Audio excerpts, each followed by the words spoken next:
Workers making it known that they are not happy with the mayor's budget cuts. No department was spared, not even the NYPD, which will now have the lowest number of employees in decades. Fox 5's Antoine Lewis joins us now in the studio with a look at those cuts and which are the most upsetting. Antoine. It's Natasha, police, fire department of sanitation, even library services. So it just depends upon the person. The mayor warned in advance that the cuts were coming, and they're hurting a little bit more than most were expecting.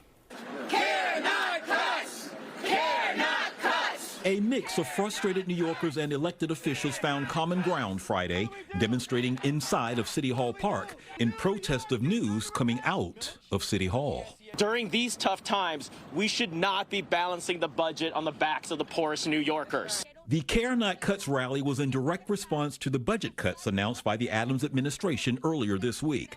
5% across the board, totaling upwards of $4 billion, impacting every city agency, including public safety. To that end, the cuts will mean the NYPD having less than 30,000 employees for the first time in decades. And the next 5 classes of new officers would be postponed. The FDNY can expect a reduction in overtime costs, the elimination of any civilian vacancies, as well as light-duty firefighter positions. Mayor Adams says the impact of the migrant crisis on city finances caused the slashings, which include $1 billion from city schools over the next 2 years, a cut that Teachers Union President Michael Mulgrew says cuts the deepest. They have supplied no evidence for these bills, supposedly, from the asylum seekers. And right now, the state has over $1.5 billion just for New York City for asylum seekers, and the city has not submitted any paperwork for that reimbursement.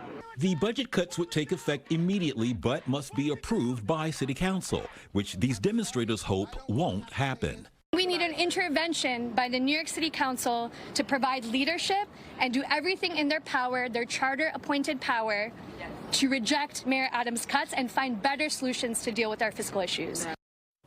If the cuts go through, as they will make their way to council next week, 2 more rounds are right around the corner, January and April, as the city is also facing a $7 billion budget deficit, according to city officials. Back over to you. All right, Antoine, thank you.